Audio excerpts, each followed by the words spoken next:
Shalom, bien-aimés frères et sœurs, shalom, peuple de Dieu.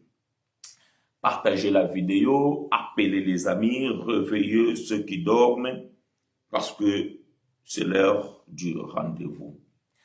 Nous sommes dans la joie, bien-aimés, encore une fois ce matin, de pouvoir nous réunir avec vous, ainsi de pouvoir partager la bonne nourriture de l'évangile de la grâce, l'évangile de la vérité et l'évangile de notre salut. Nous bénissons Seigneur pour son amour. Nous bénissons Seigneur pour sa miséricorde. Bien-aimés frères et sœurs, le fait que nous nous sommes levés ce matin, ce n'est pas un hasard, mais c'est la pire grâce, ainsi l'amour de notre Seigneur Jésus-Christ. Vous savez, bien-aimés, depuis que nous avons commencé cette année, et surtout ce mois de janvier, que nous avons commencé dimanche passé, donc nous avons un thème que nous allons pouvoir développer tout au long de ce mois de janvier, qui s'intitule Combattre le bon combat. Combattre le bon combat. Et c'est ce thème, bien-aimé, que nous avons introduit dimanche passé. Et nous avons dit que nous allons pouvoir évoluer tout au long de ce mois de janvier, peut-être au-delà. Cela dépendra comment le Seigneur nous guidera, afin que nous puissions parler de ces choses. Et nous allons pouvoir mettre point virgule là où l'Éternel nous dira de mettre les points virgules. Aujourd'hui, bien-aimés, nous allons pouvoir parler sur les armes du croyant. Les armes du croyant, et nous allons pouvoir introduire ou bien commencer par la première arme que nous allons pouvoir partager, vous et nous, aujourd'hui. Alors, bien-aimés frères et sœurs, nous sommes dans le livre de 2 Timothée au chapitre 4, verset 7. 2 Timothée chapitre 4, verset 7. Je lis pour vous et avec vous. Aidez-moi à écrire ces choses, vous qui avez l'amabilité de le faire, et l'Éternel vous soit favorable. Nous lisons ceci dans le livre d'Hébreux, bien-aimé frère Paul, dans son deuxième livre à son fils Timothée, dans son chapitre 4, verset 7, nous lisons ceci. J'ai combattu le bon combat, j'ai achevé la course, j'ai gardé la foi. J'ai combattu le bon combat, j'ai achevé la course, j'ai gardé la foi. Donc, bien-aimés, dans ce combat que nous avons, il nous est dit de bien combattre et de combattre le bon combat. Ça veut dire qu'il y a certains combats qui ne sont pas de bons combats. Les gens se battent pour des choses parfois qui ne servent même pas à se battre pour. Et c'est là nous comprenons que ce sont des combats inutiles ou bien des mauvais combats. Mais, bien-aimé frère Paul, il nous dit ici de pouvoir combattre le bon combat. Et le bon combat, c'est le combat de la foi. Voyez-vous? Le bon combat, c'est le combat de la foi. Et à la fin de ce combat, bien-aimé, cela nous aidera à tenir.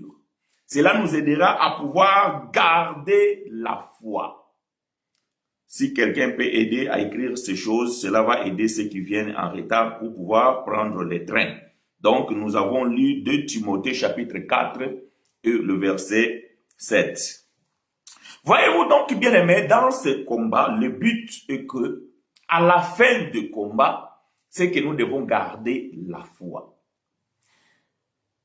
Il y a un moment donné, un combattant, bien-aimé, lorsqu'il combat, il arrive un moment où il prend sa retraite, ou peut-être il est fatigué. Mais malgré cela, il a quelque chose qu'il doit garder, pour laquelle il s'est battu. Il faut qu'il puisse les garder fermement. Si nous prenons l'exemple du monde, nous allons pouvoir dire que les militaires, lorsqu'ils se battent, par exemple, nos ancêtres, lorsqu'ils se sont battus pour l'indépendance, le but c'était de pouvoir garder cette indépendance jusqu'au bout. Voyez-vous? Mais nous, ici, le combat, bien-aimé, de la foi, cela nous aide à pouvoir tenir ferme dans la foi. Qui fait que même lorsque nous ne sommes plus dans la capacité de pouvoir faire certaines choses, mais nous sommes fermes dans la foi parce que nous avons combattu le bon combat et que nous avons vaincu et nous avons gardé la foi. Éphésiens chapitre 6, versets 10 à 17, ce qui est le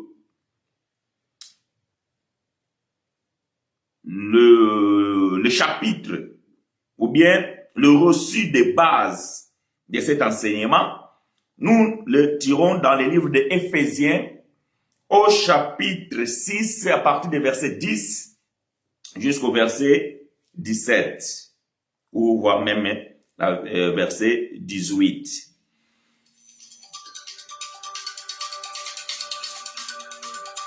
Excusez-moi, parce que là...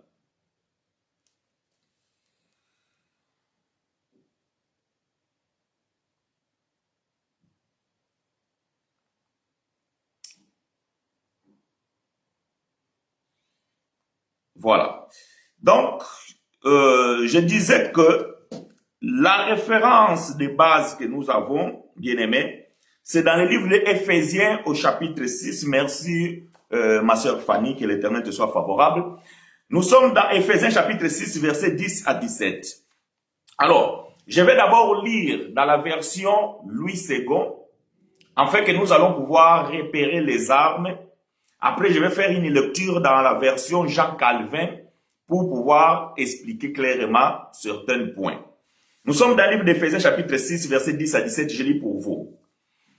Au reste, fortifiez-vous dans le Seigneur et par sa force toute puissante. Revêtez-vous de toutes les armes de Dieu afin de pouvoir tenir ferme contre les ruses du diable. Verset 12. Car nous n'avons pas à lutter contre la chair et le sang, mais contre les dominations, contre les autorités, contre les princes de ce monde de ténèbres, contre les esprits méchants dans les lieux célestes. C'est pourquoi, prenez toutes les armes de Dieu, afin de pouvoir résister dans le mauvais jour et tenir ferme après avoir tout surmonté. Tenez donc ferme. Maintenant, nous allons compter ici les armes. Tenez donc ferme. Ayez à vos reins la vérité pour ceinture. Donc, la première arme ici, c'est la ceinture qui est la vérité. Voyez-vous, donc ça c'est la métaphore. Donc, nous n'allons pas parler de la métaphore aujourd'hui, nous allons parler de la réalité. La métaphore que le Paul dit ici, la ceinture, c'est la vérité. Revêtez la cuirasse de la justice. La deuxième arme, c'est la justice, que Paul prend pour métaphore la cuirasse. Mettez pour chaussure à vos pieds les ailes que donne l'évangile de la paix, ou bien l'évangile de paix. Donc la troisième arme ici, c'est les ailes de l'évangile de paix. Paul dit c'est la chaussure. Prenez par-dessus tout cela les boucliers de la foi. La quatrième ici, c'est la foi. Paul prend pour analogie ou bien métaphore le bouclier, avec lequel vous pourrez éteindre tous les traits enflammés du malin. Prenez aussi les casques du salut. La sixième, c'est le salut. Le cinquième, c'est le salut, qui est la métaphore, Paul prend le casque. Et l'épée de l'esprit, qui est la parole de Dieu. Donc, la sixième arme ici, c'est la parole de Dieu que Paul prend pour la métaphore, l'épée de l'esprit. Donc, bien aimé, ici, nous voyons que nous avons les armes du croyant ou les armes du combattant, la vérité, la justice, les œuvres de l'évangile de la paix, la foi, le salut, la parole de Dieu. Je répète les armes que Paul nous a données ici, la vérité, la justice, les œuvres de l'évangile de paix, la foi, le salut, la parole de Dieu. Donc ça, ce sont les armes que Paul nous a données afin que nous puissions, bien aimés frères et sœurs, les connaître. Bon, je vous ai dit que je vais reprendre cette lecture, mais dans la version Jean Calvin. La version Jean Calvin, c'est la Bible de l'épée. Je vais lire pour vous. Alors, vous allez me suivre attentivement le verset 12. Je ne sais pas si je vais pouvoir le poster 2 secondes. Permettez-moi que je puisse trouver cette écriture. Je vais pouvoir trouver cette écriture.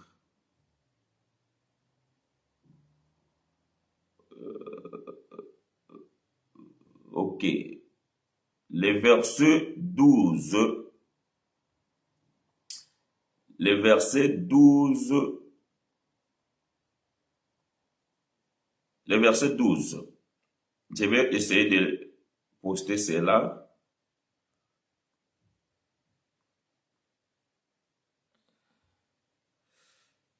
Accordez-moi quelques secondes, je vais essayer. Ok.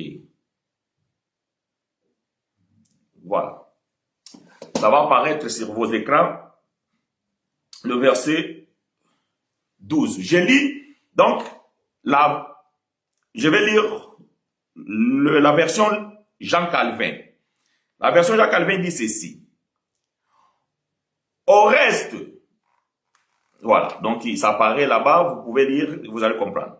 Au reste, mes frères, fortifiez-vous dans le Seigneur et dans la puissance de sa force. Revêtez-vous donc de toute l'armure de Dieu, afin que vous puissiez tenir ferme contre les artifices de l'accusateur. Verset 12. Car ce n'est seulement pas contre la chair et le sang que nous avons à combattre, mais contre les autorités politiques et religieuses, contre les dirigeants pervers, contre les chefs de ce monde de ténèbres, contre les malices spirituelles dans les positions élevées. C'est pourquoi prenez toutes les armes de Dieu afin que vous puissiez résister dans le jour désastreux et qu'ayant tout surmonté, vous demeurez ferme. Soyez donc fermes, vos reins saints de la vérité, revêtus de la cuirasse de la justice, les pieds chaussés du zèle de l'évangile de la paix.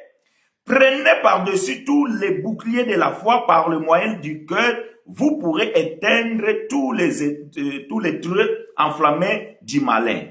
Prenez aussi le casque du salut et l'épée de l'esprit qui est la parole de Dieu. Voilà, que l'Éternel nous soit favorable. Donc, j'ai pris la version Jean Calvin ici pour que nous soyons clairs. Parce que nous parlons de combat. Nous parlons de combattre les bons combats. Et bien, mes frères, Paul, il nous a donné ici les armes d'un croyant. Mais Paul, il nous a aussi donné ici les adversaires dont un croyant a à combattre. Donc, dans certaines versions, Louis II et les autres, voilà, c'est un peu flou. Mais ici, Jean Calvin est plus clair. Donc, Jean Calvin dit ceci. Car ce n'est seulement pas contre la chair et le sang que nous avons à combattre. Alors quand vous lisez Louis II bien les autres versions, il semblerait que le combat n'est pas, ils disent que le combat ce n'est pas de la chair ou du sang. Mais Jean Calvin dit ici, non, le combat, ce n'est pas seulement. Donc ça veut dire que nous combattons aussi contre la chair et le sang. Mais ce n'est pas seulement contre la chair et le sang. Jean Calvin dit que nous avons à combattre, mais contre les autorités politiques et religieuses, voyez-vous? Donc, nous combattons aussi les autorités politiques et religieuses. Voilà pourquoi dans notre monde d'aujourd'hui, il y a des politiciens qui sont en train de faire des lois qui sont contre la foi. Mais personne ne peut les combattre parce que nous pensons que nous n'avons rien à faire avec eux. Non. La Bible ici, la version Jacques Calvin est claire. Nous avons à combattre aussi contre les autorités politiques. Et Jean Calvin ajoute et religieuses. Donc nous devons aussi combattre les autorités religieuses. Ça aussi des ennemis de la foi. Contre les dirigeants pervers. Voyez-vous? Donc nous avons des dirigeants qui sont des pervers, nous devons les combattre. Contre les chefs de ce monde de ténèbres. Donc dans ce monde ici ténébreux, il y a les chefs coutumiers, il y a les chefs, je ne sais pas, des familles, il y a des chefs qui sont dans le ténèbre que nous devons aussi combattre. Contre les malices spirituelles dans les positions élevées, aussi les esprits mauvais dans les airs, ou bien dans le ciel, ou bien dans les lieux célestes. Voyez-vous? Donc, bien aimé, nous ne devons pas nous tromper des combats, mais nous ne devons pas non plus nous tromper d'adversaires. Voyez-vous? Un croyant, il doit combattre les bons combats parce que c'est le combat de la foi. Mais la foi d'un croyant est menacée par les autorités politiques, par les autorités religieuses, par les autorités perverses, par les autorités du monde qui sont dans les ténèbres, les chefs coutumiers, les chefs des villages, etc. Ainsi par des esprits qui sont dans le lieu céleste, vous avez dit les mauvais esprits. C'est que vous pouvez parler des démons, des diables et tout ça là, peu importe. Donc tout ça là, ce sont des ennemis de la foi. Voilà pourquoi nous devons les combattre. Maintenant, bien-aimé frère Paul, il nous a dit, prenez les armes. Et dans les armes que frère Paul nous a données, il a donné la première arme, la vérité. Ah, j'aime ça. J'aime bien-aimé frère Paul, c'est bien-aimé. Oh, que l'Éternel soit glorifié pour la vie de cet homme. Bien-aimé, quand quelqu'un va au 3e ciel, il reçoit la révélation. Et il dit que j'ai entendu des choses dont n'est pas donné à un homme d'exprimer. L'évangile que je prêche, je ne l'ai pas appris d'un homme. Mais c'est par la révélation que Christ me l'a confié. Donc vous pouvez comprendre la dimension de la connaissance de ces bien-aimés. C'est pour ça que quand je dis aux gens, quand vous plongez dans les écritures de bien-aimé frère Paul, vous pouvez comprendre la sagesse, la profondeur que ce bien-aimé avait. Voilà pourquoi vous ne pouvez pas prétendre prêcher l'évangile de la grâce si vous n'avez pas compris l'évangile que Paul a prêché. Bien-aimé frère Paul, il nous a donné les armes. Mais la première arme que Paul va citer ici, c'est la vérité. Pourquoi la vérité? Paul pouvait commencer par la justice. Il pouvait commencer par le zèle de l'évangile. Il pouvait commencer par la foi. Il pouvait commencer par les boucliers du salut ou la parole. Non, Paul lui dit, la première arme, prenez à vos reins la ceinture pour que vous tenez ferme la vérité. La ceinture, bien aimée, c'est ce qu'on porte pour pouvoir tenir le tenue ou les vêtements, l'habillement.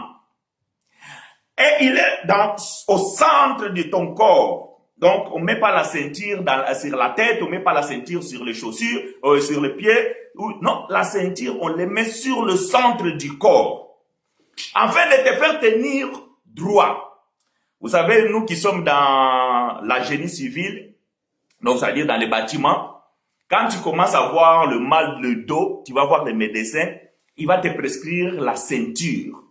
Pourquoi? Parce que ton dos est fragilisé, tu ne peux plus tenir. Donc, tu es obligé de porter la ceinture qu'on met là pour que tu puisses tenir bon. Voyez-vous? Parce que si vous n'avez pas cette ceinture-là, vous n'allez pas continuer à travailler. Parce que vous ne pouvez pas tenir debout, parce que votre dos, votre rein, votre ceinture est fatigué. Donc, pour pouvoir la faire tenir, vous avez besoin de la ceinture. Donc, la ceinture, ça vous donne une sécurité de pouvoir se lever et se mettre debout. Mais Paul dit qu'on compare la ceinture à la vérité. Moi, j'ai aimé ça parce que c'est la première arme que le frère Paul va pouvoir donner, la vérité.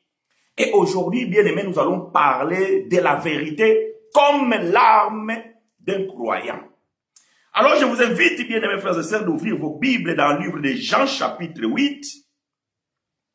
Jean chapitre 8, verset 31 jusqu'au verset 36. Que l'Éternel nous soit favorable.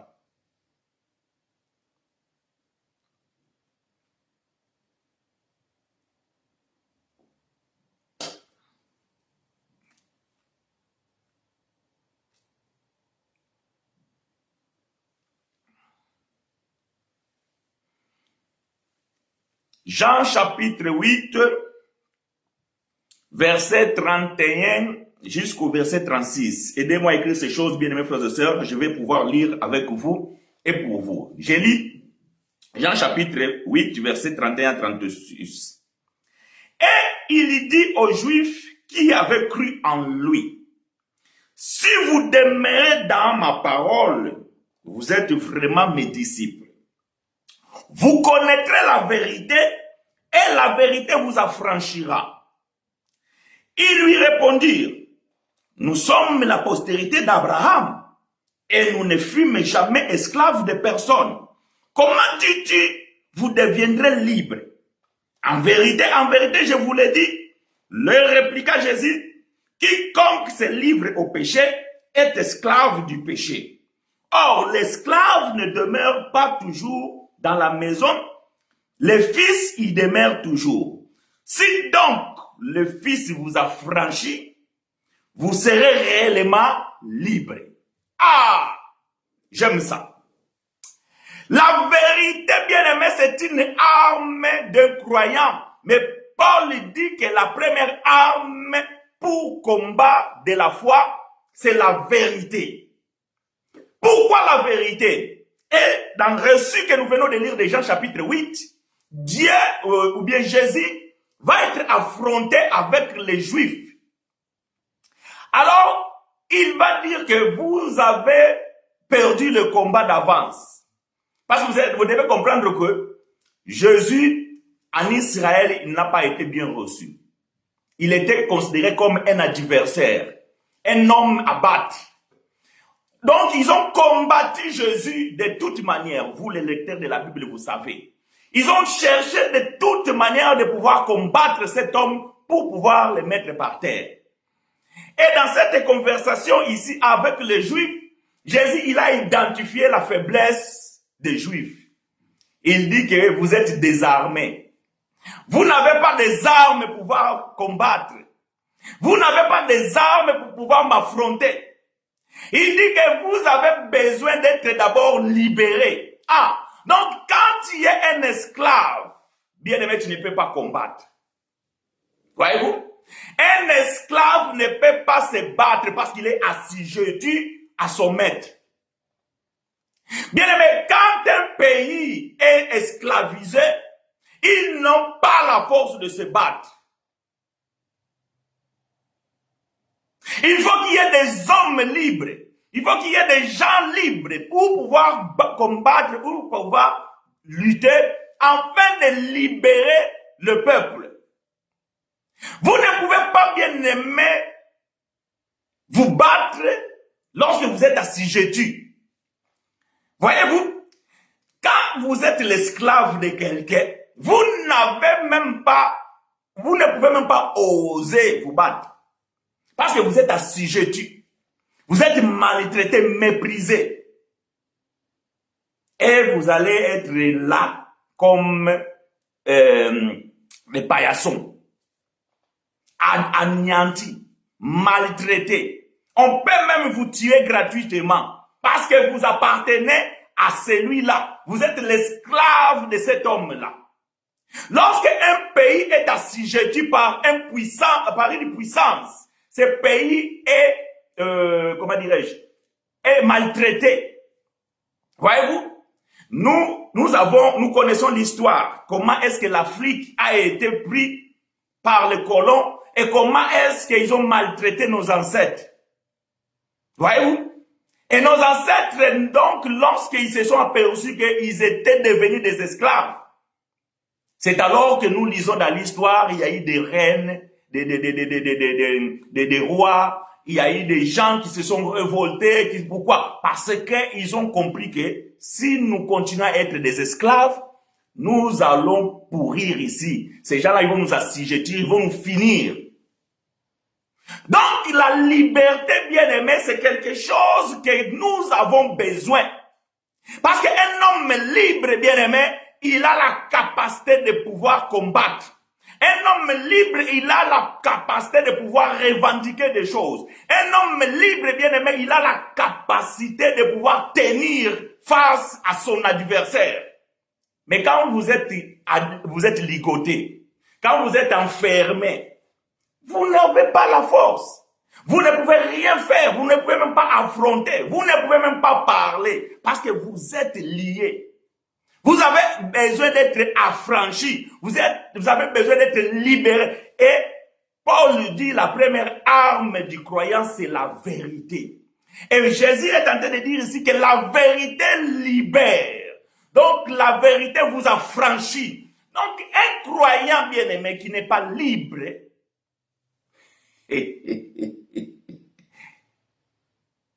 c'est un croyant qui a déjà perdu le combat. Vous ne pouvez pas aller combattre avec les mains liées. Vous ne pouvez pas aller combattre en sachant que vous êtes affaibli. Et les Juifs, ils ont revendiqué, ils ont dit que, tiens, nous sommes la postérité d'Abraham. Et nous ne fûmes jamais esclaves de personne. Comment dis-tu, vous deviendrez libres? Ah, voyez-vous, les Juifs étaient persuadés qu'ils étaient libres. Mais Jésus dit non, non, non, non, non, vous n'êtes pas libres. Vous êtes persuadés que vous êtes libres, mais vous n'êtes pas libres. Vous êtes des esclaves. Oh. Les Juifs, ils ont regardé, ils ont dit, attends, nous sommes sortis de l'Égypte, là où nous étions dans l'esclavage. Nos pères se sont bâtis, Moïse, il a fait le boulot. Il nous a sortis là, il nous a donné cette terre-là, nous sommes, et nous vivons ici librement. Et toi, tu viens et tu nous dis que nous sommes des esclaves. Oui, vous êtes des esclaves. Ah! Verset 34. En vérité, je vous l'ai dit, leur répliqua Jésus. Quiconque se livre au péché est esclave du péché. Ah! Voilà, Jésus va identifier l'oppresseur des Juifs, le gourou des Juifs, celui qui est au-dessus, celui qui a assujetti le peuple juif. Il dit que, en vérité, je vous l'ai dit, répliqua Jésus, quiconque est livré au péché est esclave du péché. Donc les Juifs, malgré qu'ils vivaient, croyant que des faits qui sont sortis de l'Égypte et qui se trouvaient en Canaan, ils se trouvaient dans cette terre promise, ils se croyaient être libres. Mais malheureusement, Jésus vient dire que vous êtes des esclaves. La liberté que vous vous réjouissez là, ce n'est pas une liberté. Bien que peut-être vous n'êtes plus sous le joug des Égyptiens, mais vous êtes sous le joug de la loi. Voilà pourquoi vous êtes des esclaves, parce que vous ne pouvez pas observer la loi et vous transgressez cette loi, alors vous êtes des esclaves. Et vous avez besoin de connaître la vérité afin de vous libérer. Donc, l'arme de la vérité, bien-aimé, c'est une arme qui doit t'amener la connaissance afin que tu sois libre. Et bien-aimé, vous devez comprendre que la vérité est accompagnée de la connaissance. Vous connaîtrez la vérité et la vérité vous rendra libre. Donc, bien-aimé, voyez-vous, un croyant qui n'a pas la connaissance, il ne peut pas combattre. Parce que l'arme de la connaissance qui est par la vérité, bien aimé, il doit vous libérer, il va vous affranchir. J'ai l'habitude de dire que la puissance de la connaissance a pour deux ennemis. Le premier ennemi, bien aimé, c'est les murailles ou les forteresses religieuses. Et le deuxième ennemi, bien aimé, c'est l'ignorance. Voyez-vous? Donc, un croyant qui n'est pas affranchi par la vérité, il n'a pas la connaissance. Et de ce fait, bien aimé, il va se retrouver soit dans le monde, soit sous le joug de la religion ou de l'ignorance. On ne peut pas combattre, bien aimé, les forteresses religieuses ou l'ignorance sans la connaissance. Voyez-vous, vous ne pouvez pas combattre les forteresses religieuses et l'ignorance si vous n'avez pas la connaissance. Mais la connaissance que vous avez besoin de connaître, c'est la vérité. Ce n'est pas n'importe quelle connaissance. Parce que si vous allez chez les religieux, ils ont une connaissance. Mais cette connaissance est erronée. Ce n'est pas la vraie connaissance. Voilà pourquoi aujourd'hui, bien aimés, nous voyons toujours des gens croyants en Christ, mais esclaves de la religion. Parce qu'ils ne sont pas affranchis par la vérité. Je ne sais pas si quelqu'un me suit. Je ne sais pas, peut-être quelqu'un attendait aujourd'hui que je vais parler des armes spirituelles. Non, je suis en train d'expliquer ce que frère Paul voulait faire comprendre. Parce que, bien aimé, nous rentrons dans la pensée de bien aimé frère Paul par l'esprit.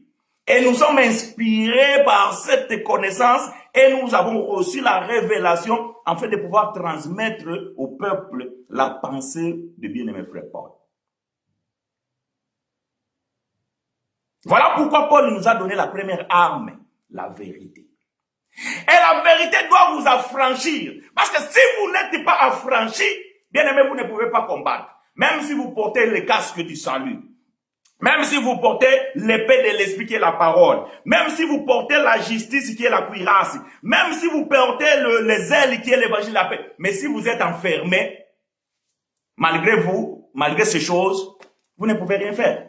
La première chose, bien aimé, c'est d'être libre. C'est d'être libre. Voilà pourquoi les gens sont dans la religion. Quand ils écoutent l'évangile de la grâce, parfois ils comprennent. Mais comme ils sont dans la religion, ils ne peuvent même pas combattre. Mais bien aimé, frère Paul nous a dit ici, selon Jean Calvin, il dit que nous avons à combattre les autorités politiques et religieuses. Mais comment peux-tu combattre? Oh, j'ai béni l'Éternel. Je vais quand même témoigner quelque chose. Je n'ai pas l'habitude de le dire. Bon, puisque le frère il est là avec nous, je vais quand même pouvoir le dire. J'ai mon frère qui est là, donc frère Guilain, donc frère Gambidil. Donc, tout au long de notre parcours, parce que c'est vraiment un frère, vraiment, je parle pas de frère, non, c'est frère de sang. Frère de sang. On est grandi dans la même maison. Et frère, il connaît mon parcours, moi je connais son parcours dans la foi. Et quand il a commencé à partager avec moi sur l'évangile de la foi, plutôt l'évangile de la grâce, Les frères, il avait des responsabilités dans la religion, donc dans les protestants, il avait des responsabilités. Et à un moment donné, il avait pour l'impression qu'il pouvait combattre le système tout en étant dans le système. Mais vite fait, le frère, il avait compris que cela n'est pas possible. Voyez-vous, cela n'est pas possible. On ne peut pas combattre un système tout en étant dans le système. Non, vous devez d'abord sortir. Vous devez d'abord vous libérer. Une fois que vous êtes libéré, bien aimé, maintenant, vous n'avez plus aucune condamnation sur vous. Vous n'avez plus comment on appelle, de la culpabilité. Voyez-vous? Parce que quand vous rentrez dans le système, c'est la Sainte Seine. Et vous ne voulez pas prendre la Sainte Seine parce que vous avez une connaissance que la Sainte Seine est là, ça ne sert à rien. Maintenant, si vous ne prenez pas la Sainte Seine, les gens vont dire, ah, le frère n'a pas pris la Sainte Seine, pourquoi? Peut-être qu'il a fait une bêtise. Voilà les jugements. Donc, vous êtes mal à l'aise. Pourquoi vous êtes mal à l'aise? Vous venez de faire une bonne chose, mais puisque vous êtes dans le système, vous vous sentez mal à l'aise. Donc, nous comprenons que vous êtes encore attachés. Gloire à Dieu, que l'Éternel te soit favorable et bien-aimé frère. Voilà, il est d'accord avec moi parce qu'il sait de ce que j'ai dit. J'ai dit la vérité. Il dit, c'est la vérité. Donc, c'est écrit en portugais, verdade. Donc, c'est la vérité. Voyez-vous bien, beaucoup de gens, ils ont expérimenté. Je peux vous donner beaucoup de témoignages de frères qui sont aujourd'hui affranchis de la religion. Ils disent, mes frères, moi, je voulais rester dedans pour pouvoir combattre. J'ai dit, non, ça ne marche pas. Nous tous, nous sommes passés par là. Donc, nous avons l'expérience de ces choses. Voilà pourquoi nous vous les disons que ça ne marchera pas. Parce qu'à chaque fois que vous restez dedans, oh, c'est le service du baptême. Et toi, comme tu es diacre ou bien tu es responsable, on te dit, bon, frère, tu viens parce que tu vas ou tu ne vas pas. Et si tu ne vas pas, tu dois te justifier pourquoi tu ne vas pas. Bien aimé, tu ne peux pas combattre le système dans le système. Il faut que tu sois d'abord affranchi. Il faut que tu sors. Il faut que tu sois libre. Une fois que tu es libre dehors, maintenant tu peux combattre. Parce que tu connais la vérité. Tu sais que le baptême d'eau, ce n'est pas la vérité. Tu sais que la Sainte Seine que les gens prennent là, c'est des bêtises. Tu sais que donner la dîme là, c'est le vol. Mais quand tu es dedans, frère, tu es assujetti au système. On te fait même taire. Tu veux ouvrir la bouche, on te dit de te taire. Tu n'as pas la liberté. Tu n'es pas affranchi, bien aimé. Quelqu'un qui est affranchi, c'est comme nous. Moi, ici, je dis ce que je comprends de la parole de Dieu. Et sans que quelqu'un puisse me dire que frère, ce que tu dis là, ne le dis plus. Bon, arrêtez mon réseau, confisquez mon téléphone, coupez l'internet. Bon, peut-être si vous me mettez en prison, là, je ne peux plus prêcher. Si vous m'enfermez dans la prison, donc je suis assujetti. Mais comme je suis libre et que Christ m'a franchi de la religion, vous le savez, depuis que j'ai commencé mon ministère, ce qui j'ai pour ennemi, c'est le système religieux. Pas les hommes, parce que je n'ai pas des hommes comme ennemis. Mais les ennemis bien-aimés, ce sont les autorités religieuses. Ainsi que les autorités politiques, ce sont nos ennemis dans la foi. Et nous devons dire la vérité que l'homosexualité, c'est mauvais. Combien de religieux sont compromis à ça? Moi, j'ai l'expérience là où j'étais. Ceux qui me connaissent ces témoignages. De quelqu'un qui était avec nous.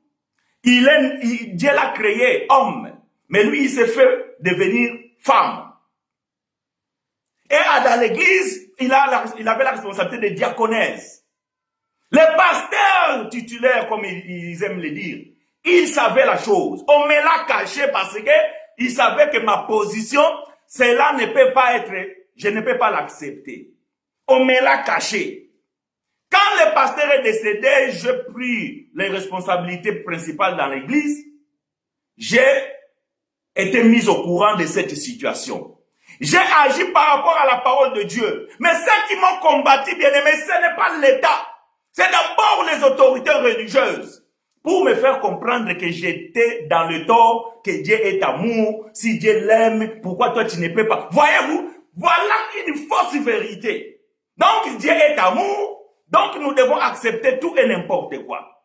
J'ai combattu cette vérité, cette fausse vérité par la vérité de l'évangile. Mais, comme tout le monde était contre moi, je ne pouvais pas, je devais sortir. Parce que quand je sors, je suis maintenant libre. Et ici, quand je l'ai dit, bon, les autorités peut-être, ils peuvent me dire que l'homme là, il est en train de dire des bêtises, ils peuvent m'arrêter, ils vont me mettre en prison. Mais il faut qu'ils scotchent ma bouche. S'ils ne scotchent pas ma bouche, je vais continuer à le dire. Parce que ça, c'est la vérité. Donc, bien aimé, les ennemis ici, je vais reprendre cette version, Jean Calvin, Éphésiens chapitre 6, verset 12. Je suis dans la version Jean Calvin, donc ou bien Bible de l'épée. Car ce n'est seulement pas contre la chair et le sang que nous avons à combattre, mais contre les autorités politiques et religieuses, contre les dirigeants pervers. Voyez-vous, il y a aujourd'hui, nous sommes dans des pays comme ici en France, où on nous dit maintenant que non, la sexualité des enfants à partir de 13 ans, un enfant s'il est consenti, alors ce n'est plus un crime. Où est-ce que vous avez vu ce genre de choses, bien aimés? Et il y a des gens qui prétendent être des prêtres, des pasteurs, de je ne sais pas qui, et ils taisent leur bouche, ils ferment leur bouche. Personne ne se lève pour dire que non, on ne peut pas accepter ce genre de loi. Bon, maintenant, il semblerait que même dans les réseaux sociaux, il y a des termes quand vous les dites, donc on te bloque. Bon, si on nous bloque, bien aimé, il n'y a pas le choix. Donc, nous allons peut-être prêcher autrement, mais nous devons dire des choses. Un enfant de 13 ans, bien aimé, il ne peut pas être consentant de quoi que ce soit. Mais ce sont des lois que sont en train de pondre les autorités. Et nous sommes là, nous sommes des croyants, nous sommes des chrétiens, nous sommes je ne sais pas de quoi. Et le combat, c'est le combat spirituel. Ça, ce n'est pas question de spiritualité, c'est question de physique. C'est une loi qu'ils vont mettre en pratique et nos enfants, ils vont subir ça. Il n'y a rien de spiritualité, ça c'est un combat physique et nous devons le combattre. Voilà pourquoi vous devez vous revêtir des armes. Parce que souvent quand on parle d'Éphésiens chapitre 6, on nous parle les armes, les combats spirituels. Ça c'est, combat spirituel ce n'est pas biblique. Si vous voulez me donner les versets, donnez-moi les versets, mais moi je n'ai pas trouvé dans ma Bible. Peut-être que ma Bible elle est erronée. Je n'ai pas trouvé dans ma Bible combat spirituel. Le combat c'est le combat de la foi. Eh bien mes frères, Paul dit que j'ai combattu le bon combat. J'ai fini ma course, j'ai gardé la foi. Et le frère Paul, il a affronté les autorités religieuses. Il a affronté les autorités politiques. Avant d'affronter les autorités spirituelles. D'abord, Paul, il a affronté les autorités religieuses et les autorités physiques. Plutôt politiques. Parce que c'est eux qui étaient là, c'est eux qui dirigeaient. C'est eux qui avaient le pouvoir de faire appliquer la loi. On a dit que, on a tant dire que tu es en train de persuader les gens de ne plus pratiquer la loi de Moïse.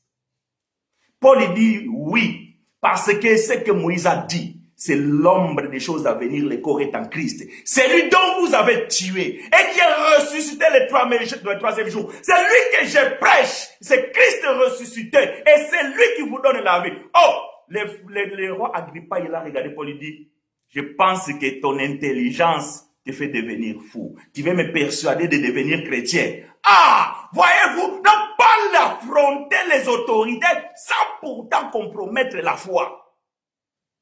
Dans cet évangile, il n'y a pas de compromission. Prenez les armes du combat. La première arme, bien aimé, c'est la vérité. La vérité, on ne peut pas le cacher. Parce que, bien aimé, si vous cachez la vérité, vous n'êtes pas libre. Si vous ne connaissez pas la vérité, vous n'êtes pas libre. Et je peux vous dire que vous ne pouvez pas combattre. Oh, moi j'ai le casque du salut. Oui, toi tu es sauvé. Et donc tu as le casque du salut. Non, moi j'ai les ailes de l'évangile. Oui, mais quel est l'évangile que tu prêches avec cette aile? Oh non, bien-aimé, moi j'ai l'épée de l'esprit, j'ai la parole de Dieu. Quelle parole?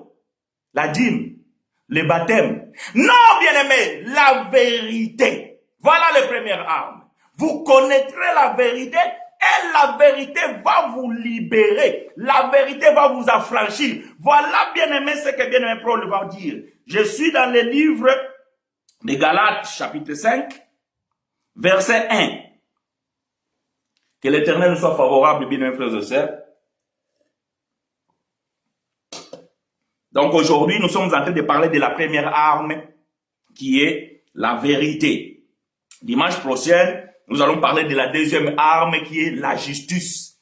Et dimanche d'après, nous allons parler de la troisième arme, ainsi de suite, jusqu'à ce que nous allons pouvoir expliquer ces choses à la lumière des Écritures.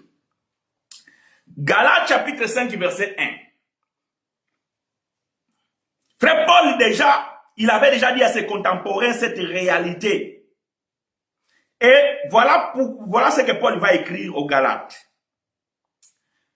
C'est pour la liberté que Christ nous a affranchis. Ah, vous connaîtrez la vérité vous affranchira. Donc la vérité vous donnera la liberté.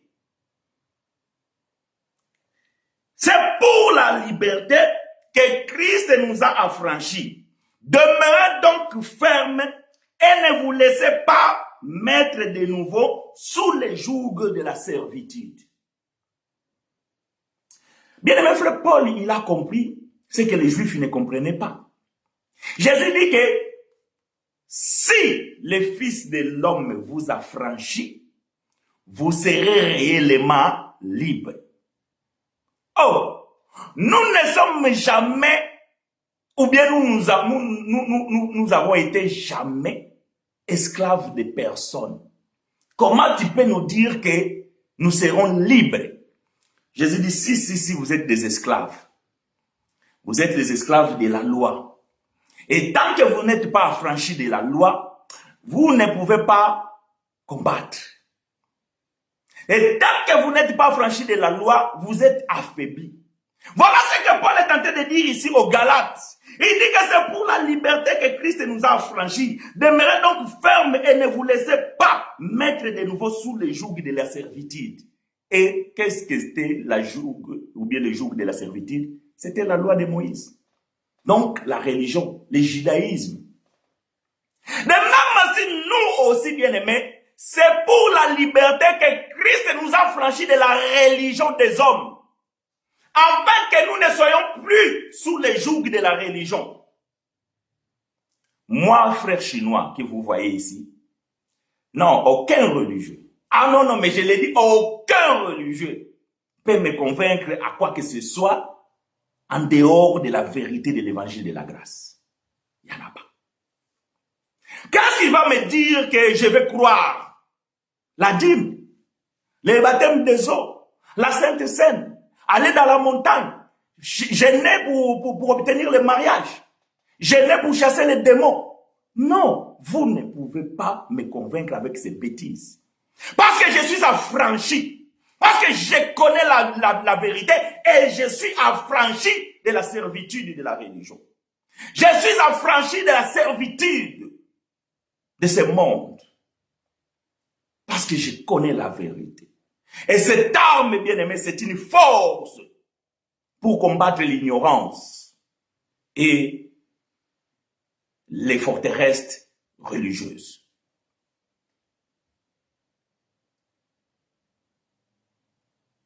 Voilà combien de croyants sont dans la religion. Ils lisent la Bible. Christ nous a affranchis.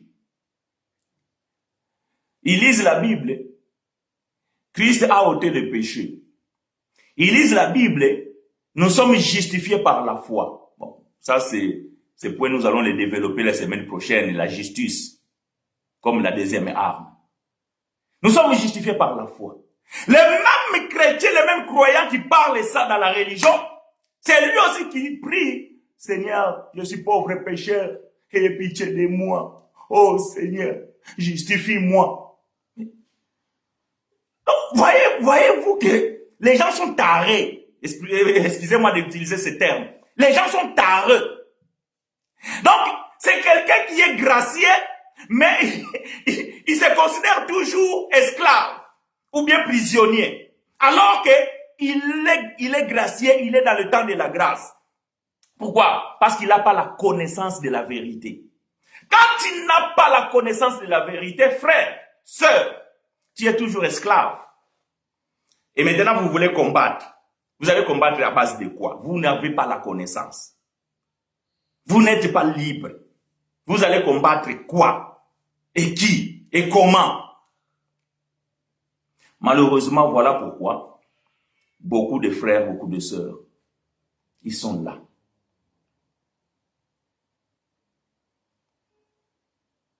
Et ils ne sont pas libres. Parce que, bien aimé, la vérité, c'est une arme puissante qui vous libère, qui vous affranchit. Mais quand vous n'êtes pas libre, vous êtes attaché, vous êtes asservi, vous êtes bloqué, vous ne pouvez pas bouger. Moindre mouvement, vous êtes surveillé. Et vous allez combattre comment? Vous allez combattre comment? Même si on te donne les casques, du salut, bien sûr, je parle ici par rapport à la métaphore des bien-aimés frères. Si on te donne la cuirasse de justice, tu peux porter la cuirasse. Mais tu peux être prisonnier de la même cuirasse, tu sais. Vous portez la cuirasse, mais si vous ne connaissez pas comment le mettre, si vous n'avez pas la connaissance, bien-aimé, vous pouvez porter la cuirasse. La vérité est que si vous n'êtes pas libre, vous ne pouvez pas. C'est comme David. Il dit, moi je vais combattre Goliath. Le roi, il a pris son armure et tout ça, là, il dit, voilà, porte ça. David est rentré dans tout ça, là, mais c'était trop lourd que lui. Mais là, David, il a une inspiration, il dit, mais non, moi je ne vais pas combattre avec ces armes. Moi je vais combattre avec le nom de Dieu d'Israël. Voyez-vous, je vais combattre avec le nom de Dieu d'Israël. Donc David avait la connaissance que non, si je vais avec la force de Dieu, c'est lui qui m'a livré avec la gueule des ours et des lions. Je vais affronter cet homme. Et David va avoir la révélation. Il dit qu'il faut que la pierre angulaire, la pierre négligée, parce que mes compatriotes, ils sont venus avec des lances. Ils sont venus avec des flèches, avec des javelots. Ils sont venus avec des boucliers, avec l'armure. Mais ils ont oublié le principal, la pierre d'angle, la pierre principale. Oh, David dit que non, moi je vais prendre la pierre. Parce que David annonçait déjà la pierre de l'édifice, la pierre principale. Et quand vous n'avez pas la connaissance, on peut vous faire porter toutes ces armures. On vous fait croire que tu es sauvé. Mais tu ne sais même pas comment tu es sauvé. On te fait croire que nos bien-aimés, comme tu es là, parce que tu donnes la dîme, tout ça là, tu es béni. On te fait croire puisque tu chantes dans la chorale, donc tu vas déjà au paradis. Mais demain, quand on va te croiser parce que tu as bu des bouteilles, des canettes de bière, on te dit, frère, là, tu es excommunié, tu vas aller en enfer. Et tu commences à trembler. Bon, je ne suis pas en train d'encourager ici d'aller boire. Je suis en train de dire ce qui se passe. Et tu es mal à l'aise parce qu'on t'a dit que tu vas aller en enfer. Parce que tu ne connais pas la vérité. Tu ne sais même pas c'est quoi la vie éternelle. Tu ne sais même pas comment on obtient la vie éternelle. Parce que dans la religion, on t'a dit, bien aimé, pour avoir la vie éternelle, il faut accepter Jésus-Christ comme Seigneur Sauveur, il faut te faire baptiser, il faut donner la dîme, il faut chanter dans la chorale, il faut manger la Sainte Seine, il faut aller à la montagne. Une fois que tu as accompli ces choses, maintenant, bien aimé, quand tu vas mourir, tu vas aller dans la vie éternelle. Et si tu n'accomplis pas ces choses, tu vas aller en enfer. Tu ne connais pas la vérité. Tu es esclave de la religion. Tu es l'esclave de ce monde. Mais bien aimé, Paul dit, c'est pour la liberté que Christ nous a affranchis. Ça, Paul il disait ça à ses contemporains, à cette époque-là. Mais nous aussi, la doctrine nous montre que connaissance de l'évangile de Christ, tu es affranchi de la religion. C'est pour cette liberté que Christ nous a franchis de la religion, afin que nous ne soyons plus assujettis par la force et la puissance religieuse. Voilà notre combat. Nous combattons aussi les autorités religieuses. Nous combattons aussi les autorités politiques. Nous combattons aussi les dirigeants pervers. Voyez-vous? Un enfant de Dieu n'accepte tout, n'accepte pas tout et n'importe quoi. Moi, j'ai toujours dit, quand vous lisez mal la Bible, parce que il y a le problème de Romains chapitre 13. Et nous, on a déjà résolu ce problème, parce qu'on a déjà enseigné sur ça. On a déjà expliqué qu'est-ce que ça veut dire Romains chapitre 13. Mais vous allez voir beaucoup de pasteurs, beaucoup de religieux, quand ils veulent vous faire appliquer une loi donnée par l'autorité politique, ils vont aller toucher Romains chapitre 13 pour dire que la Bible dit toute autorité vient de Dieu. Mais il faut lire le contexte. Quelle est cette autorité qui vient de Dieu? Parce que Paul va dire c'est la magistrature. Voilà l'autorité qui vient de Dieu. Parce que Paul parle aux Romains, il utilise le langage romain. Mais nous savons que les magistrats dans l'ancienne alliance, bien dans la loi, ou chez les Juifs, c'est celui qu'on appelle les sacrificataires. Et les sacrificataires, c'est Dieu qui donnait l'autorité. Parce que n'importe qui ne peut pas être sacrificateur. Il faut que tu sois de la lignée de Lévi et dans les descendants d'Aaron. Et c'est Dieu qui donnait cette autorité. Ça n'a rien à voir avec l'autorité de Macron, de Biden ou bien de celui-l'autre là, le fou là, comment on appelle là, Trump, ou même le président de vos pays. Ça n'a rien à voir avec ça. Si là nous vivons dans le pays là où nous vivons, et que les autorités de ces pays, ils ont donné une loi, et que cette loi touche à la foi, nous ne pouvons pas l'accepter, nous devons la combattre. C'est ce que Daniel a fait à Babylone. Quand il est arrivé en Babylone avec ses compagnons, la loi de ce pays-là n'était pas compatible avec la foi des Juifs. Daniel ne s'est pas sujeté. Daniel ne s'est pas laissé. Il dit que je suis prêt à céder ma vie, mais non, je ne peux pas compromettre ma foi. Combien de chrétiens aujourd'hui sont capables de le faire?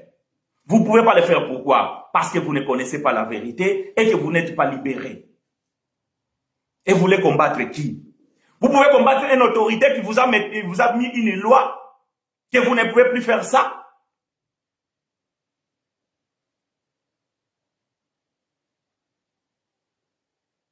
Vous ne pouvez pas combattre. En 2020 ici, quand nous prêchions tout ça là, on nous critiquait, on nous dit que les pasteurs de réseaux sociaux. Vous allez aller où là avec votre réseaux sociaux, tout ça là, les pasteurs de réseaux sociaux. Mais quand les autorités ont fermé les églises pendant la Covid, je n'ai pas vu aucun pasteur s'opposer. Tous ils sont rentrés dans les réseaux sociaux. Voyez-vous, ce n'est pas la peine, bien aimé, de pouvoir combattre les frères, les sœurs, parce que vous n'êtes pas d'accord avec un point doctrinal et vous faites tout un tas de choses, alors que les autorités sont en train de faire des lois qui sont en train de nous tuer, sont en train de tuer nos enfants, sont en train de tuer notre avenir, et vous fermez la bouche, personne ne peut dire quoi que ce soit, et nous acceptons tout. Aujourd'hui, vous voyez-vous, il y a certaines églises protestantes qui autorisent le mariage homme et homme, femme et femme. Parce que l'État, il a dit, si vous arrêtez de faire ça, on va vous enlever les subventions. Donc, on ne vous donnera plus de l'argent. On ne va plus vous soutenir financièrement. Et voilà donc, aujourd'hui, ils acceptent ça. Et toi, étant qu'enfant de Dieu, tu te retrouves dans cette religion-là et tu dis que tu es un combattant. Tu dis que tu as les armes du croyant pour combattre. Tu combats qui? Parce qu'on vous a fait croire que le combat est spirituel. Le combat n'est pas spirituel. Le combat n'est pas spirituel. Bien aimé, je l'ai affiché tout à l'heure là. Je vous ai donné la version Jacques Calvin ici. Il nous dit, je répète cela pour que cela rentre bien, frère Jean Calvin, il a dit ceci, parce que ça c'est la version la plus proche de l'original. Car ce n'est seulement pas contre la chair et le sang. C'est-à-dire que nous combattons aussi la chair, nous combattons aussi le sang. Mais pas seulement ça, mais il va dire que nous combattons aussi les autorités politiques et religieuses contre les dirigeants pervers. Voyez-vous, les dirigeants pervers. Parce que ces dirigeants-là sont des... Vous comprenez les termes, je ne vais pas les dire parce que je ne vais pas être censureux. Donc, ils commencent aussi à nous donner les lois de sorte que nous devons accepter ça, hommes et hommes, femmes et femmes, qui doivent se unir. Parce que ils sont comme ça, dans leur perversion. Nous devons aussi accepter que non, cet homme-là, même s'il a eu une relation avec une fille de 13 ans, c'est normal parce que la loi l'autorise. Et vous fermez vos bouches. Vous dites que non, notre combat est spirituel. Vous vous trompez de combat et vous ne combattez pas les bons combats. Combattons les bons combats de la foi. Une petite fille de 13 ans, bien aimée, vous pensez qu'elle peut être consentante? Vous pensez vraiment qu'elle peut être consentante? Et pourquoi ils ne votent pas alors, les enfants de 13 ans? Laissez aussi les enfants de 13 ans venir voter. Pourquoi vous ne donnez pas aussi l'autorisation que ces enfants aussi se marient à 13 ans? Donc, bon, peut-être ça va venir parce qu'avec la perversité de ces hommes, tout est possible. Mais s'il n'y a personne pour combattre ça, ça va arriver. Et ça va être appliqué. Et personne va dire, on va se taire. Parce que dans ces combats, bien aimé, si tu es seul, c'est peine perdue. Mais où sont les autres? Où sont les frères? Où sont les pasteurs? Mais quand ils prêchent ça, le combat est spirituel. Quel combat spirituel? Parce que le combat, frère Calvin, il dit aussi, parce qu'il va dire aussi que notre combat, c'est aussi avec les malices spirituelles dans les positions élevées. Oui, il y a aussi une partie qui concerne les esprits mauvais, les esprits des mondes de ténèbres. Oui, mais nous avons aussi les réalités que nous voyons là. Les dirigeants qui nous dirigent, des pervers. Quand vous allez dans l'église, la mère, l'église mère, Maman Kato, vous voyez les dirigeants, ce qu'ils font avec les enfants? Et le monde se tait. Les pasteurs ont l'habitude de critiquer quand un pasteur, il a fait ceci, tout ça. Tout le monde va faire des émissions. Tout le monde va parler de ça. Mais ça là, c'est normal. Et les catholiques sont déjà perdus. On n'a rien à faire avec eux. Non, il faut combattre. C'est un combat de la foi. Parce qu'il y a beaucoup qui sont dedans, qui doivent être affranchis. Le problème, c'est qu'ils ne connaissent pas la vérité. Le problème, c'est qu'il n'y a personne aussi pour les prêcher la vérité. Parce que la vérité, bien aimé, c'est tout un homme. Jean chapitre 14, verset 6. C'est bien ça ou parce que parfois j'ai l'inverse. Parfois j'ai dit c'est 6, 14 ou bien 14, 6. Attends, je vais chercher dans la Bible pour ne pas dire n'importe quoi. Jean chapitre 14. La vérité, c'est tout un homme, bien-aimé. La vérité, c'est tout un homme. La vérité, ce n'est pas Branham. La vérité, ce n'est pas le pape. La vérité, ce n'est pas Philippe Kakou. La vérité, ce n'est pas Mohamed. La vérité, je ne sais pas, c'est... Non. La vérité, c'est qui? Cet homme qui est la vérité. Jean chapitre 14, verset 6 dit ceci.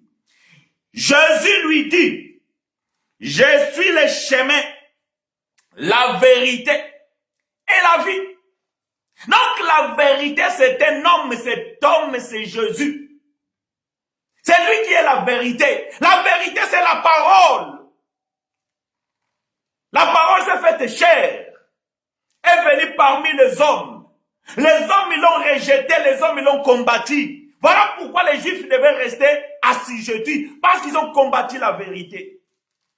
Ils ont combattu cet homme. Et Jésus va pouvoir dire, vous sondez les Écritures. Croyant trouver en elle la vie, c'est pendant que les Écritures parlent de moi. C'est moi qui ai la vérité. C'est moi qui dois vous affranchir. Si vous ne croyez pas en moi, vous ne serez pas affranchis. Moïse ne vous a pas franchi. De fait que Moïse vous a sorti de l'Égypte et qui vous a donné cette terre, oui. Mais ça, c'est pas le pire des ennemis. Le pire des ennemis, c'est pas l'Égypte. Le pire des ennemis, c'est la loi qui vous a assujetti. Et c'est cette loi qui vous rend les esclaves. Voyez-vous, bien-aimés. Le pire des ennemis, bien-aimés, c'est la religion. C'est les forteresses religieuses, la connaissance que tu as acquise dans la religion. La plus grande ennemie, bien-aimé, que tu as, c'est ton ignorance. Parce que tu ignores la vérité. Tu ne connais pas la vérité. Tu ne connais pas la vérité. Voilà pourquoi tu es esclave. Tu n'es pas affranchi. La vérité, c'est une puissance, c'est une arme puissante, bien-aimé, qui te libère. Voyez-vous? Bien-aimé, il y a une femme battue par son homme, torturée par son mari, frappée. L'homme le menace, si tu dis la vérité, je vais te tuer. Et la femme, quand il sort, mais ma soeur, qu'est-ce qui s'arrive? Pourquoi? Non, non, je suis tombée. La femme, elle se couvre avec des grandes robes pour ne pas montrer que ici, voilà. Donc, il ne peut plus mettre, voyez, la femme qui, avant, quand il s'habillait, donc il mettait quelque chose, parfois, on voyait peut-être les épaules et tout. Mais là, maintenant, elle se couvre parce qu'il a des hématomes partout. Oh, t'as changé de look, hein? Ah, ben écoute, tu sais, nous les enfants de Dieu, on doit bien couvrir le corps. Non, il ne couvre pas le corps, il couvre les hématomes que Marie les fait affliger parce que son mari est un violent. Elle ne dit pas la vérité et il les cache. Et elle est toujours assujettie à son mari. Et combien de femmes sont mortes comme ça? Mais heureusement pour cette femme, un jour, elle a pris la force et dit que non, j'en ai assez, je dois dire la vérité. Et le jour où il est allé voir les autorités pour dire la vérité, c'est le jour qu'elle était libre. Bien aimé, la vérité te libère. Le jour qu'elle a osé aller voir les autorités pour dire la vérité, bien aimé, ce jour-là, elle a été affranchie de son mari violent. Parce que les autorités, ils ont pris la sentence, ils ont mis cet homme loin de cette femme. Et la femme, elle a repris sa vie. Elle a commencé à s'habiller comme elle s'habillait auparavant. Ah, donc ce n'est plus nous les enfants de Dieu, on doit couvrir le corps. Voyez-vous bien aimé, parce qu'elle était esclave, elle devait mentir. Parce que l'homme les menaçait. Et les plus grandes menaces que tu as bien aimé dans ta foi, c'est la religion. Voyez-vous, c'est la religion. La vérité, c'est une arme qui te libère. Combien de sœurs sont en train de souffrir, menacées par les maris, mais ils ne peuvent pas dire la vérité. Malheureusement, il y a même des pasteurs, des hommes de Dieu, qui sont violents. Ils maltraitent leurs femmes. Ils les rayent de coups. Mais la femme, elle ne peut pas dire, parce que si elle ose dire, le mari l'a promis, je vais te tuer. Et la femme, elle souffre. Et les esclaves. La femme l'homme, il a acheté le silence de sa femme. Les enfants, même à la maison. Si vous dites quelque chose à l'école concernant votre maman, c'est que vous vivez ici, vous allez voir ce que je vais vous faire. Elle est malheureuse. Parce qu'elle n'est pas libre. Elle est assujettie par son mari. Elle est esclave. Elle est devenue objet sexuel de son mari. Elle ne peut rien faire. Eh bien aimé, lorsque tu dis la vérité, cette vérité doit t'affranchir. Combien des hommes, combien de femmes bien aimés, ils souffrent spirituellement, assujettis par des puissances des mondes des ténèbres. Ils n'osent pas dire, parce qu'ils ont un lourd passé qui les condamne. Vous ne serez jamais affranchis, bien aimé, tant que vous n'avez pas la vérité pour arme. De combat des croyants, le combat de la foi, le bon combat. Vous vous trompez du combat, vous vous trompez d'ennemis et vous n'avez pas des armes, vous êtes liés, vous êtes esclaves. Bien-aimés, la vérité, c'est une arme puissante. La vérité, c'est un homme. Et la Bible nous dit que je suis les chemins, la vérité. Voyez-vous, la vérité. Et la vérité, bien-aimés, nous les trouvons à côté de la grâce. Voilà pourquoi vous qui prêchez la loi, nous comprenons que le peuple ne peut pas être libéré parce que, bien-aimés, la vérité n'est pas dite. Comme la vérité n'est pas dite, le peuple est assujetti. Jean chapitre 1 verset 17 dit ceci. Je dis pour vous et avec vous. Jean chapitre 1 verset 17. Car la loi a été donnée par Moïse. La grâce et la vérité est venue par Jésus-Christ. La version Martin. La grâce et la vérité. La vérité se trouve aux côtés de la grâce. L'évangile de la grâce, c'est cet évangile qui vous donne la liberté, bien-aimé. Quand vous êtes libre, oh bien-aimé, je vous dis, vous pouvez affronter qui que ce soit. Vous pouvez affronter n'importe quelle autorité. Vous pouvez affronter n'importe quelle autorité religieuse parce que vous êtes libre. Et la vérité se trouve à côté de la grâce, pas aux côtés de la loi. Voyez-vous, mais dans votre église, on vous parle que de la loi. On vous parle de ce que Moïse a dit. On vous parle de ce que Jésus de Nazareth a dit. Et comme vous n'êtes pas libre, vous acceptez tout. Malheureusement, bien-aimé pour vous, oh là là, vous êtes des esclaves. Vous avez besoin d'être libérés. Vous avez besoin d'être libérés. Parce que, bien-aimé, c'est lui qui est libéré. Lorsque la vérité t'a franchi, la vérité maintenant va te soigner, va te sanctifier, va te purifier. Voyez-vous? C'est pour ça que nous, dans la grâce, on n'a pas l'habitude de demander la purification du sang. Oh, que le sang de Jésus me lave, que le sang de Jésus me purifie. Non, ça c'est dans la loi. Ça c'est sur la loi.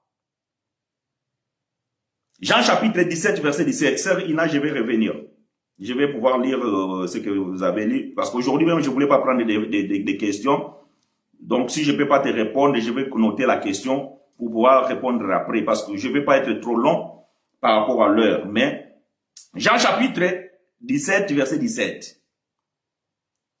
Sanctifie-le par ta vérité, ta parole est la vérité. La vérité t'a franchi, mais la vérité te sanctifie aussi. Ça, c'est la vérité. Et une fois que tu es sanctifié par la vérité, tu n'as pas besoin que chaque nuit avant de dormir, oh, le sang de Jésus me purifie. Chaque dimanche quand tu es dans l'église, oh, le sang de Jésus me purifie. Non, tu n'as pas besoin de ça. Parce que la vérité t'a franchi. Qu'est-ce que la sœur Ina dit? Bonjour frère. Et que dire sur le combat spirituel qui est pratiqué dans les assemblées? Ah. Bon, je vais te répondre parce que la question, elle va dans le sens de l'enseignement. Que dire? L'ignorance. La première chose, c'est l'ignorance. C'est pour ça, donc, quand vous connaissez la vérité, vous êtes libéré de ces choses. La première chose, c'est l'ignorance. J'ai dit ici, demandez à ces gens-là qui pratiquent les combats spirituels, qui vous donnent le verset. Je parie ici, j'ai même ma main à couper. Ils vont vous donner d'abord Éphésiens chapitre 6. Ils peuvent vous donner d'autres versets, mais Éphésiens chapitre 6 ne manquera pas. Parce que ils lisent la Bible avec des versions tendancieuses, ou parfois ils ne comprennent pas.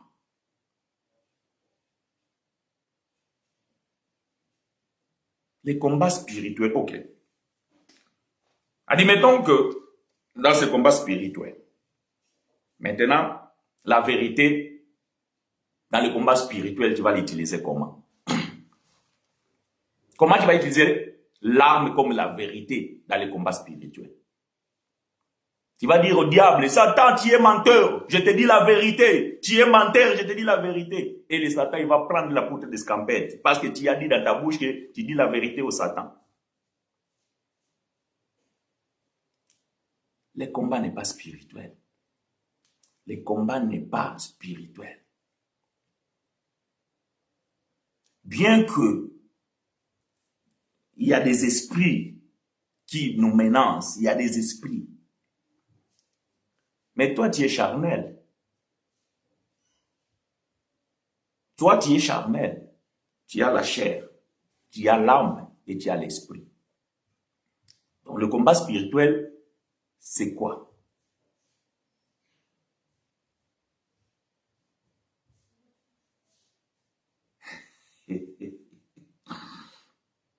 Ce combat, il se trouve en toi. Même quand l'esprit combat, il combat quelque chose qui est physique. Je suis dans le livre de Galates. Galates chapitre 6.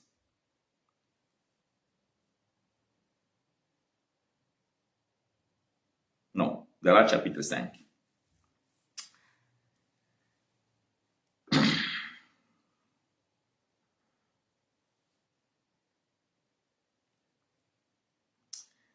Galates chapitre 5, verset 17.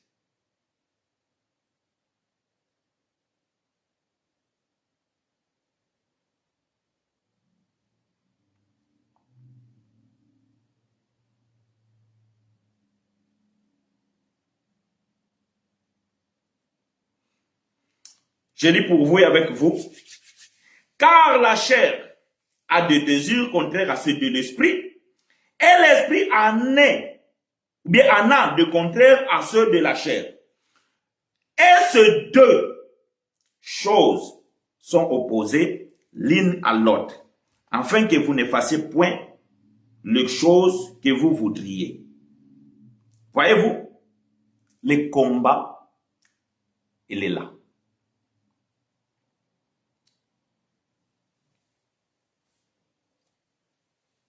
Ça, c'est un corps. Dans la science, dans la physique, on appelle ça un corps. Le verre que je parle là, c'est un corps. Et là, moi, j'ai un verre d'eau. Voyez-vous? J'ai un verre d'eau. Parce qu'il y a de l'eau. J'ai un verre d'eau. C'est pas que le verre est fait d'eau. Non. Le fait que j'ai mis l'eau dedans, donc, le verre, je l'appelle un verre d'eau. Si je mets du vin dedans, je vais dire verre du vin. Ou si je mets du lait, on va dire un verre du lait. Mais verre, lui, il ne change pas. Par contre, le contenu que je mets dedans, lui donne une autre nature.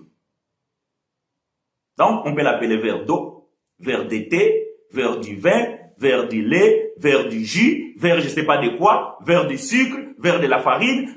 Non, le verre, lui, sa nature, elle ne change pas.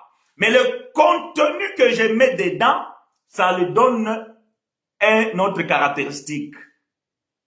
Donc, prenez ce verre comme étant ton corps. Maintenant, dans ton corps-là, il y a des éléments qui veulent se battre pour donner la nature à ça. Moi, je mets de l'eau, toi, tu mets du vin. Je mets de l'eau, et à la fin, on va voir qu'est-ce qu'on va trouver. Si moi, je mets un peu d'eau, toi, tu mets un peu de vin, un peu d'eau. À la fin, vous allez voir. Donc, l'eau, il va y avoir la tendance rouge. Donc, ça veut dire que le vin, il a pris le dessus. Donc, même si c'est pas trop rouge, mais nous avons la tendance de dire que c'est du vin. Donc, l'eau a été assujettie et le vin, il a pris le dessus. C'est ce qui se passe dans nos corps.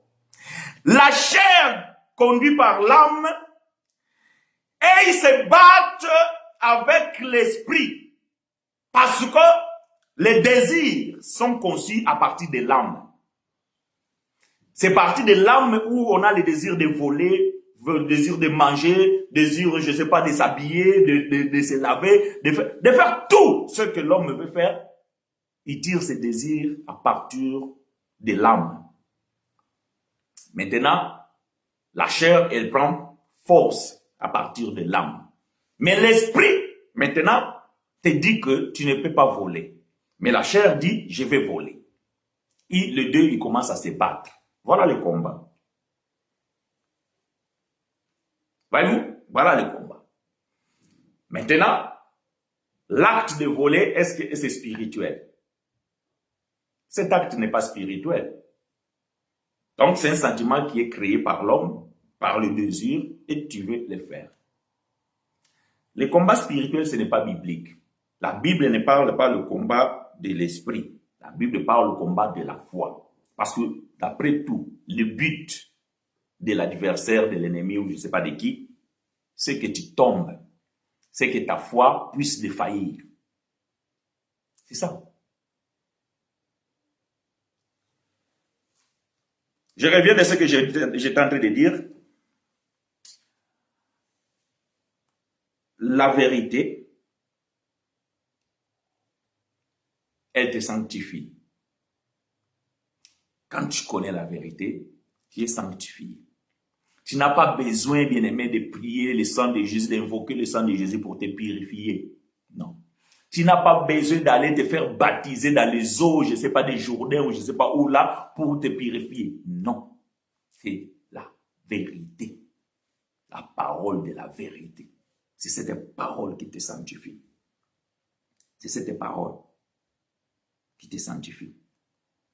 Voyez-vous?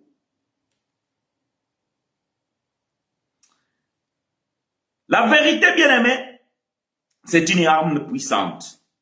Nous allons, bien-aimés frères et sœurs, mettre point virgule sur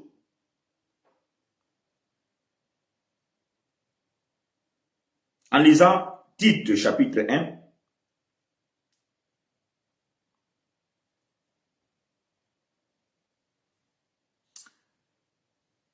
Tite chapitre 1.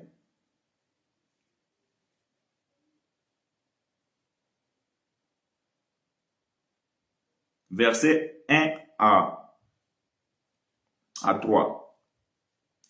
Tite chapitre 1, verset 1 à 3. Je lis pour vous et avec vous.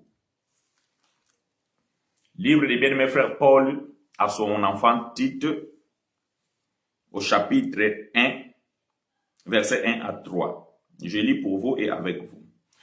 Paul, serviteur de Dieu et apôtre de Jésus-Christ, pour la foi des élus de Dieu et la connaissance de la vérité qui est selon la piété. Paul, serviteur de Dieu et apôtre de Jésus-Christ, pour la foi des élus, parce que la foi n'est pas de tous, pour la foi des élus de Dieu, et la connaissance de la vérité qui est selon la piété. Donc, bien aimé, la vérité te donne la connaissance. Vous connaîtrez la vérité vous affranchira. Quand vous connaissez la vérité, vous devez être libéré. Voilà pourquoi, bien aimé, lorsque vous avez la vérité, c'est une arme redoutable. Parce que te protège, c'est comme la ceinture. Voilà pourquoi Paul va dire que prenez pour ceinture la vérité. Ça te permet de rester debout. Tu ne peux pas tomber parce que la ceinture te tient. Donc, quand tu mets le pantalon, le vêtement, tu mets bien la chemise bien enfilée, il faut bien mettre la ceinture pour que cela tienne. Et Paul, il va faire la métaphore, la ceinture, là, il va dire que c'est la vérité. Et lorsque vous avez la vérité, bien-aimé, la vérité vous donnera la connaissance. Ou la connaissance vous donnera la vérité, et la vérité doit vous libérer. Paul, serviteur de Dieu et apôtre de Jésus-Christ pour la foi des élus de Dieu, et la connaissance de la vérité qui est selon la piété, lesquels reposent sur l'espérance de la vie éternelle, promise dès le plus ancien temps par le Dieu qui ne ment point, et qui a manifesté sa parole en son temps par la prédication qui m'a été confiée d'après l'ordre de Dieu, notre Sauveur.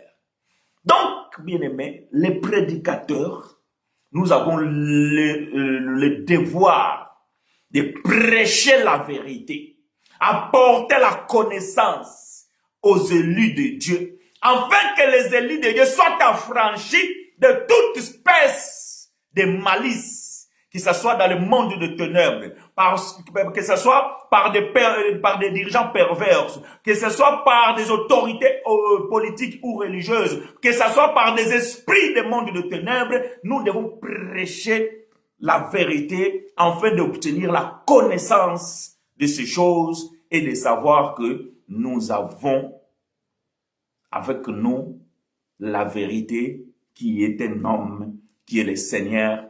Christ qui est en nous, c'est lui qui est la vérité. Parce que, bien-aimés, nous n'avons pas quelqu'un d'autre. La vérité, c'est Christ.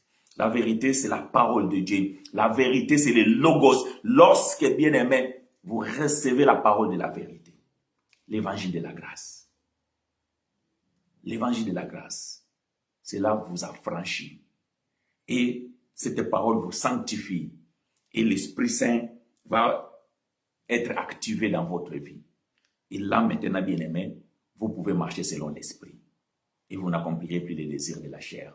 Donc, le combat, bien-aimé, vous allez tenir ferme. Le combat ne finira jamais, bien-aimés frères et sœurs. Le combat ne finira jamais. Mais le problème, c'est de tenir ferme dans le combat. Le problème, c'est de tenir ferme dans le combat. Mais comment tenir ferme dans le combat si vous n'avez pas des armes? Et comment avoir des armes si vous ne savez pas s'en servir? La première arme, bien-aimé, que Frère Paul donne dans l'Éphésiens chapitre 6, c'est la vérité. Et cette vérité nous aide à nous libérer de l'esclavage, toutes sortes d'esclavage. C'est la liberté, c'est la vérité qui doit nous libérer. Bien-aimé, je vais finir pour dire ceci. Tu es prisonnier d'une histoire. Tu es prisonnier d'une affaire. Tu es prisonnier d'un problème. Il y a quelque chose qui te culpabilise. Il y a quelque chose qui t'empêche de progresser. Il y a quelque chose qui t'empêche de s'épanouir. Il y a quelque chose qui t'empêche de vivre en paix. Parce que tu as un lourd secret. Parce qu'il y a quelque chose qui te ronge en dedans de toi. Mais tu n'arrives pas à mettre des mots. Tu n'arrives pas à le dire. Tu n'arrives pas à dire pourquoi, parce que tu n'oses pas dire la vérité. Peut-être parce que tu as honte de cette vérité. Peut-être parce que tu as peur de dire cette vérité. Mais aussi longtemps que, bien-aimé, tu n'exerceras pas cet exercice, tu ne seras pas affranchi. Tu ne seras pas affranchi. La vérité doit libérer. La vérité doit libérer. On a vu des personnes, on a vu des gens avec un lourd fardeau. Mais de lors, ils font cette démarche. Peu importe les conséquences qui viennent après. Mais ils se sentent libres. Ils se sentent délivrés. Ils se sentent libérés. Mais il y a beaucoup d'enfants de Dieu qui se sont camouflés derrière la parole qui dit que si quelqu'un est en Christ, il est devenu une nouvelle créature. Et désormais, il n'y a plus de condamnation à ceux qui sont en Jésus-Christ. Bien-aimés, quand vous lisez mal la Bible, quand vous prenez le verset hors de contexte, Romains chapitre 8, verset 1, ne veut pas dire ce que vous croyez. Parce que quand vous lisez verset 2, quand vous lisez verset 3, quand vous lisez verset 4, vous allez comprendre de quelle liberté Paul parle. Mais pour votre liberté, vous avez besoin, bien-aimés, d'affranchir le pas. Que l'Éternel nous soit favorable, bien-aimés frères et sœurs.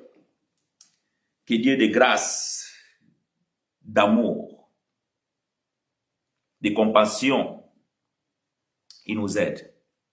Il nous aide, bien-aimés, à pouvoir prendre possession de ses armes. Pas seulement prendre la possession de ses armes, mais aussi pouvoir exercer ce pouvoir. Maintenant, si tu es esclave, tu ignores le pouvoir que tu as. Si tu es esclave, tu ignores que tu es puissant. Si tu es esclave, tu ignores que tu as des armes. Tu as besoin d'être libéré. Et que la vérité de l'évangile de la grâce te libère de la compréhension, de la connaissance de la religion que tu as. Que la vérité de l'évangile de la grâce te libère de la condamnation que tu penses avoir dans ta vie. Que la vérité de l'évangile de la grâce te sanctifie.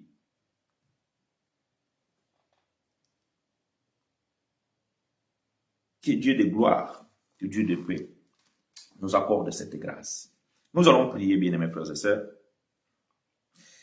Nous allons remercier Dieu de ce qu'il nous donne la connaissance.